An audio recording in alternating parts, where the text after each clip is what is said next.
The biggest mistake people make when training legs, aside from not training them at all, is neglecting to focus on the development of all the major leg muscles. And to do this, we need to first understand their anatomy. The three main muscles we will focus on are the quadriceps, hamstrings, and glutes. The quads are a group of 4 muscles that comprise the bulk of the muscle on the front of the thigh. Together, these muscles perform knee extension, and one of the muscles, the rectus femoris, assists in hip flexion. The hamstrings are comprised of 3 muscles that make up the muscles of the back of the leg. Together, these muscles work to extend the hip and flex the knee.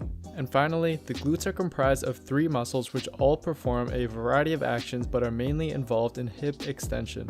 As for the several other muscles like the adductors and abductors, they will play a role in pretty much all of the exercises in this video. So isolation isn't necessarily needed but can be used for correcting imbalances, which is something I'll discuss in another video. But in this video, I'm going to show you guys a well-rounded leg workout optimized based on current scientific literature and our anatomical understanding of the leg muscles.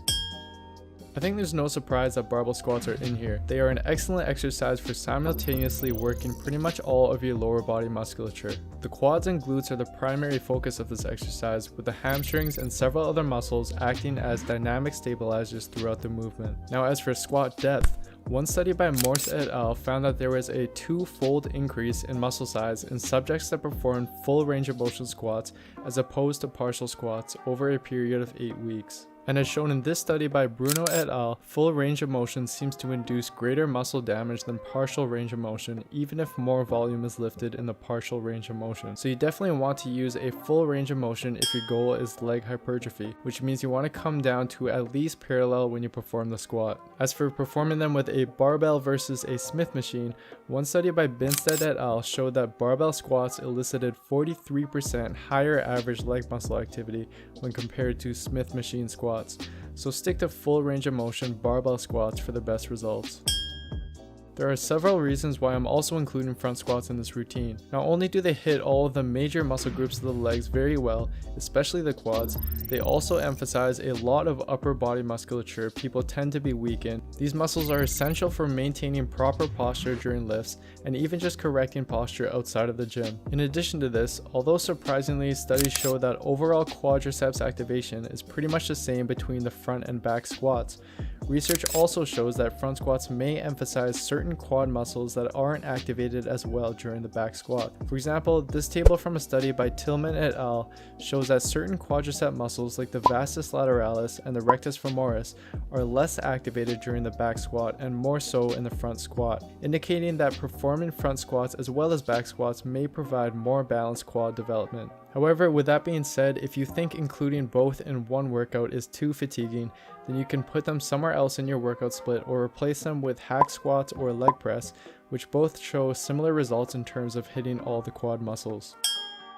This exercise is something I think everyone should include somewhere in their routine. Again, this exercise will hit all the major leg muscles but is more of a hip dominant exercise, meaning it will put more emphasis on the hamstrings. EMG studies indicate that this exercise more heavily involves the hamstrings and glutes than the squat, meaning it's essential to include in your leg routine for development of these muscles since they aren't as well activated during the squat. In addition, this study by Turner et al. Suggests that the split squat may be as effective at increasing back squat 1 rep max as the back squat itself, while placing less strain on the lower back, meaning that it's a great complementary exercise to use with squats in terms of both muscle and strength development. And the fact that it's a unilateral exercise helps balance out asymmetries that would likely develop from only using bilateral exercises like squats and leg press. One thing to also keep in mind is that when it comes to hamstrings, Romanian deadlifts really are king, so you want to include them somewhere in your routine, whether it be on your back day or on another leg day, in order to balance their development with the quads.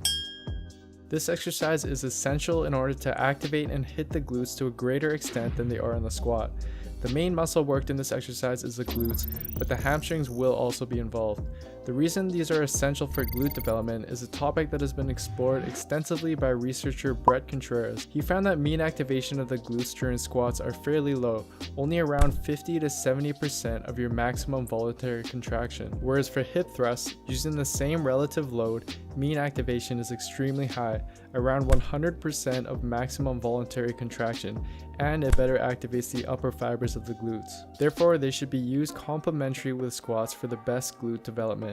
If you haven't done these, I suggest performing them with no weight just to get the movement and activation down, and then you can eventually progress it by adding weight. Now, as for the optimal rep range for legs, research shows that the legs are comprised of almost an even split between type 1 and type 2 muscle fibers, with a slight tendency towards a higher proportion of type 1 muscle fibers. Generally, it's thought that high reps with low weight maximize type 1 fiber growth, and low reps with high weight maximize type 2 fiber growth. Some studies agree with this, however, others show that both fiber types will grow regardless of the rep range used. But I think that research still points towards including a mix of both low rep and high rep work for legs given their fiber type distribution, so that would likely be the best option. So to sum the video up, here is a sample leg workout you guys can use.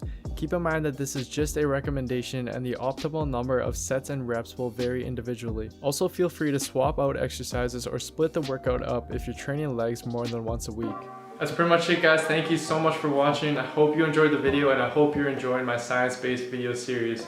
As always, I put in a lot of time and effort into this video, so if you could just please do me a favor by giving the video a like, leaving a comment down below, and also subscribing to my channel if you haven't already, then I would really appreciate it. A lot of you are asking me when my shoulder video and other muscle groups will be coming out, and I'm planning to get those up in a few weeks or so. I do have final exams coming up, so I'm going to be pretty busy for the next month, so I can't promise anything, but after I'm done exams, I'm going to have a lot more time to put out content.